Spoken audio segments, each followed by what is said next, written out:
Dobro večer, poštovani gledatelji. Gledate središnji dnevnik Hrvatske televizije. Na početku pregled najvažnijih vijesti dana. Obuzdana 3 velika požara. MUP poziva na veću pozornost pučanstva.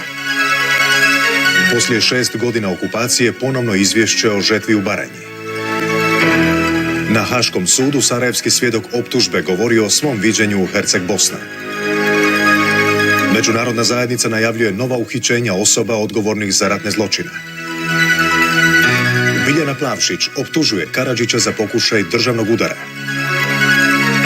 Albanski predsjednik Beriša priznao pobjedu socijalista na parlamentarnim izborima. Iako rezultati prvoga kruga općih izbora u Albaniji još nisu službeni, može se reći da će Albanija najvjerojatnije biti još jedna europska zemlja koju će voditi socijalisti